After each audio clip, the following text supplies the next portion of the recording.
Nous sommes le 23 mai 2019, il est 10h25 du matin.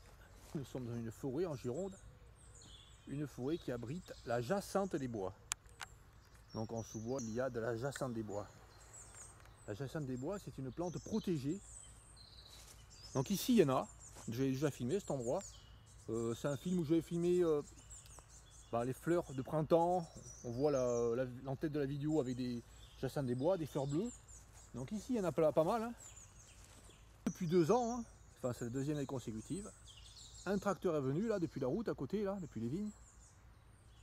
Il est rentré sur ce terrain et il a tout broyé.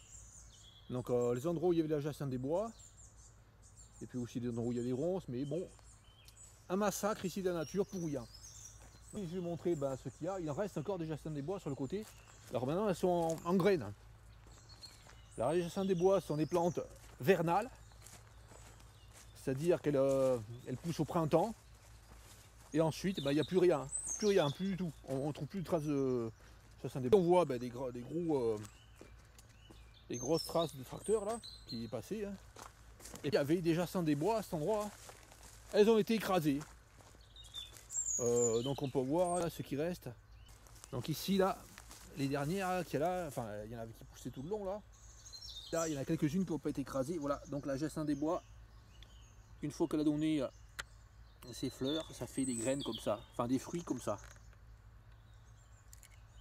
Et là d'ici quelques semaines, il n'y aura plus rien. Hein. Ça va devenir sec, très sec, les graines vont tomber, il n'y aura plus rien.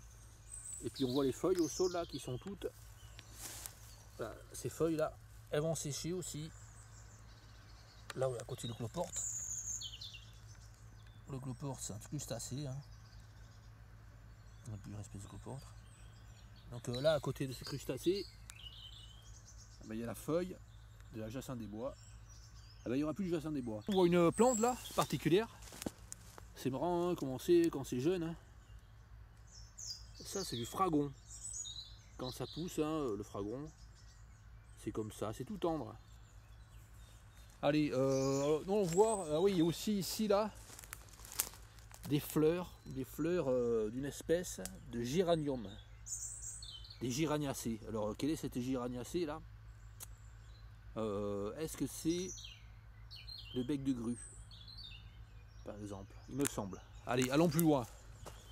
Alors il y a des orties là, très très grandes. Voilà, je monte les feuilles. Et puis aussi, ce qui a été fait comme dégâts, insupportable, hein. Mais vraiment insupportable. Hein. Je n'ai pas filmé l'an dernier. Hein. J'étais dégoûté quand je suis venu. Donc le sol entièrement écrasé partout. Donc le gars avec son tracteur, là, il est venu, puis ils ont coupé quelques branches d'arbres. Quelques arbres qui étaient tombés là au sol. Donc ils ont coupé seulement quelques arbres. Et ils ont fait des dégâts dans le sous-bois. Un sous-bois où il y avait une plante protégée. Mais ce qu'ils ont fait aussi comme dégâts, c'est ça, nous allons voir ça. Parce qu'en fait je parle toujours de certains papillons protégés. Ben, nous allons voir les dégâts débiles. Donc les dégâts c'est ça. Là nous voyons une plante remarquable. Je vous montre comment elle est. Donc toute torsadée comme ça, très jolie. Hein. Bon ça c'est un chèvrefeuille qui grimpait l'an dernier. Hein. Là. Et puis il y a un crétin, là, enfin le gars là il est venu. Il aurait pu couper son bois. Admettons, il aurait pu couper son bois. Mais non, il n'a pas du tout voulu faire ça. Ce qu'il a fait, c'est qu'il a donné un grand coup là, avec son engin là, juste à l'endroit où poussait le chèvrefeuille. Et là, le chèvrefeuille il est mort. Et là, le chèvrefeuille ici aussi pareil. Il a été pété. Parce qu'on dirait que les gars sont vraiment débiles. Ils cherchent à détruire. Donc il y en a un autre chèvrefeuille aussi gros hein, qui n'a pas été détruit. Hein, vers là-bas, dans la forêt là. Ah, les chèvrefeuilles sont détruits. Donc ils détruisent les chèvrefeuilles. Magnifique. Ils détruisent les lierres. Si je vais un peu plus loin, nous voyons des lierres qui ont été sectionnées exprès. Hein. C'est-à-dire c'est les gens hein, qui vont au bord des routes. Je ne sais pas qui c'est. Je sais qu'il y a des forestiers qui font ça. Il y a un peu tout, des particuliers, je sais pas. des gens de mairie, il y a des gens qui coupent les lierres partout. Partout. Donc là, je disais, ouais, le gars, bon, il a coupé sa branche, admettons. Hein. Il a fait du bois là. Je vais vous montrer cette branche, comme elle est. Mais par contre, il aurait pu faire ça de manière bien mieux, sans détruire de manière systématique la nature. Et on voit la forêt de Jacinthe des Bois.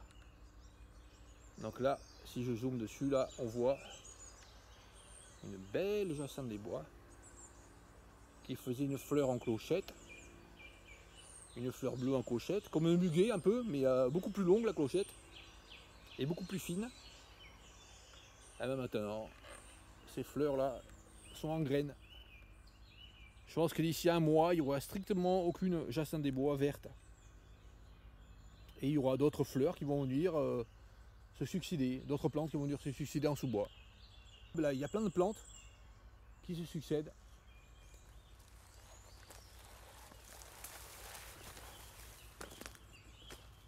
Là, le grand gond, il est magnifique, là. Bon, allez, allons plus loin. Voilà, un petit insecte, là, c'est une panorpe, ou quoi. Ouais, là, c'est quoi, là? Wow. Et là, c'est quoi? Qu'est-ce que c'est, ça? Ouais, et ça, c'est quoi?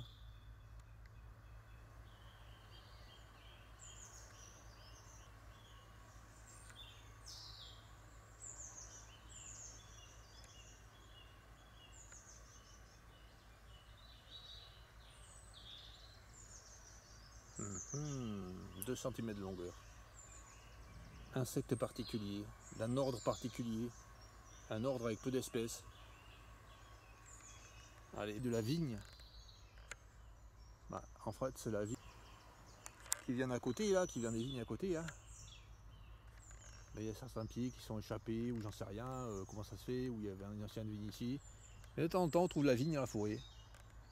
Bon, ça c'est pas bon, hein, de la vigne dans la forêt, dans la vigne à côté des vignes.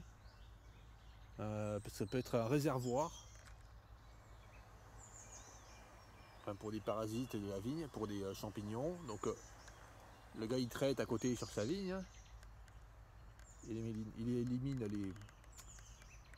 les insectes qu'il peut y avoir qui vont sur la vigne. Il élimine les champignons. Et puis là il peut y avoir un foyer qui héberge les parasites. Enfin pas les parasites.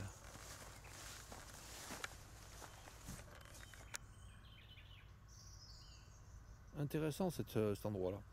Ah ouais, il y a cette plante là, incroyable. Et ouais, cette plante là, il y a quelques-unes de ce genre là. Au dépéré de la rave. Incroyable, hein. Quelques espèces de kénopodes qui poussent, c'est un Robinifos acacia. Alors absolument minable, hein. Il faut absolument éliminer ces plantes dans la région. Allez, allons plus loin. Quelle est cette plante là? Comme ça là. Il me semble que c'est une plante invasive ça. Je vais regarder. Apparemment là, ils adorent les plantes invasives ici là. C'est vraiment un truc qu'ils adorent, mais c'est incroyable quoi. Donc ici là, s'il devait faire un entretien là, enfin un entretien, il n'y a pas d'entretien à faire. S'il devait s'occuper de cet endroit pour le rendre bien, pour le rendre propre à la biodiversité, ce qu'il faudrait qu'il fasse, c'est enlever les Robinifos acacia là. C'est enlever ces saloperies d'arbres là. Il y en a pas mal là. Alors à des endroits là, c'est 50% des arbres ou 100% des arbres. Un peu plus loin, il y en a beaucoup moins là-bas. Il y a des chênes, des charmes. Il y a beaucoup moins de ces arbres.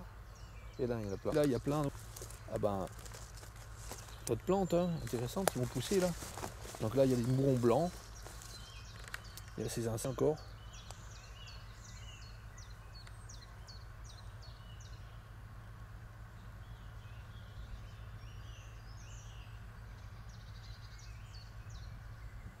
Panorpa.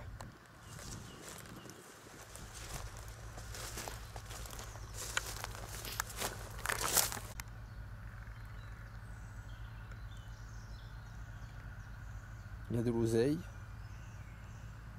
Là, de l'oseille, oui. Et puis sur l'oseille, il y a des coris marginés, hein. C'est un insecte là hyper commun. Hein. Ce punaise là avec le bord marginé, il y avait des marges sur le bord. Hyper commun, hein. Mais quand j'étais petit sur la rhubarbe, quand je suis vraiment tout petit sur la rhubarbe dans mon jardin, hein, il y avait plein de ces coris marginés, mais plein. C'est-à-dire que la feuille de rhubarbe était tellement recouverte de coris marginés qu'on voyait que des insectes. Et quand mon père coupait le rhubarbe, ça fait des nuages d'insectes qui volaient.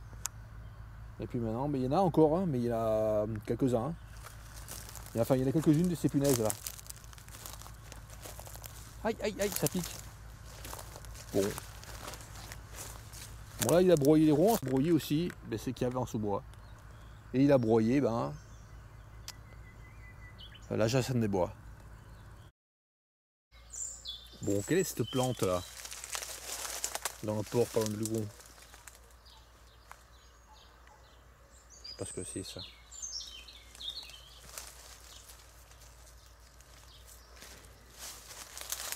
Bon, ça c'est...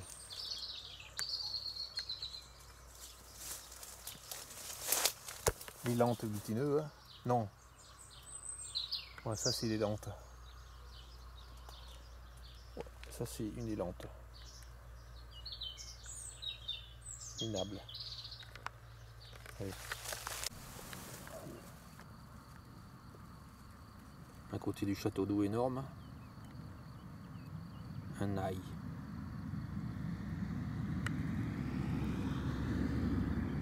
Un, 2, 3, 4, 5, 6 pétales. Un ail sauvage. Donc, je montre par rapport à main. Et puis là, plein de fleurs. Hein. Plein de fleurs, mais il n'y a pas de vie ici. Ça, c'est une friche provisoire. Puis il massacre sans arrêt cet endroit. Je suis sûr qu'il massacre sans arrêt. Obligé, il n'y a pas d'orchidée, il n'y a rien. Un lieu de mort. Le château d'eau est énorme. Oh, qu'est-ce qu'il est grand. Mais il est vraiment hyper gros. Et là, obsession, hein, ça fait au moins 1, 2, 3 terrains de tennis, c'est ça. 23 mai 2019, il est en Gironde, pas très loin de Bordeaux, hein, quelques kilomètres. Il est vraiment dans le seul endroit où il y a l'orchis brûlée, aussi à l'ouest de la Gironde, puisque l'orchis brûlée se trouve bien à l'est dans la Gironde. Donc ici, vraiment très loin de l'est de la Gironde, se trouve l'orchis brûlée. Neotinea ustulata. Donc c'est une petite orchidée. Et ici, il y a une station où il y en a vraiment des dizaines. Il y a une autre à côté. Elles arrivent en fin de floraison là maintenant. Une autre à côté. Dans ce pré, je ne sais pas ce que vont devenir ces orchidées. C'est très mal parti parce que là il y a une accumulation de tas de terre. Et il est tout à fait possible qu'ils recouvrent tout ce sol là, toute cette friche de terre pour faire une vigne. Donc cette population là, la seule ici en Gironde connue, hein, d'après les livres, elle va être détruite. Enfin la seule connue, elle n'est pas connue. Moi je la connais mais personne ne la connaît en fait. Aucun livre ne mentionne qu'il y a ici l'orchis brûlée en Gironde. Tous les livres mentionnent qu'il y en a vraiment bien plus à l'est, côté quart est de la Gironde, quelques petites populations un peu plus vers l'ouest, mais ici, à des dizaines de kilomètres de l'est de la Gironde, c'est le seul endroit où il y en a. Encore une autre là. Donc partout il y en a. Il y en a vraiment beaucoup. Hein. Donc je vais montrer comment aller de près. Hein. Là. Là, donc de près, on voit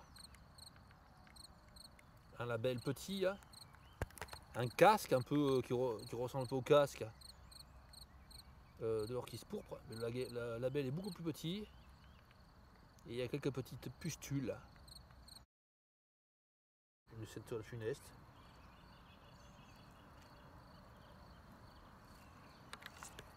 Il y a un tracteur qui est passé là, on voit pas bien. Il y a un tracteur qui est passé, il a tout écrasé. Hein. Il a écrasé les orchidées hein, pour rien. Hein. Juste pour passer. Hein. Est-ce qu'il y en a à côté, plus loin de l'autre côté? Non, c'est un petit secteur où il y en a là. À côté des fossés. Ici, il y en a moins peut-être. Ouais, mais ça a été en culture de ce côté là. Ça a été en culture donc il risque pas d'y avoir grand chose. Ouais, de ce côté là, bon, ça a été écrasé. Ouais, c'est vraiment au bord du fossé qu'il y en a là. C'est un endroit qui n'était pas été mis en culture. Ouais, il y en a ici, ouais. Mais aussi haut dans la colline, peut-être pas. Ouais, je disais qu'il y a des sauterelles là. Alors là, ce sont bien des sauterelles là.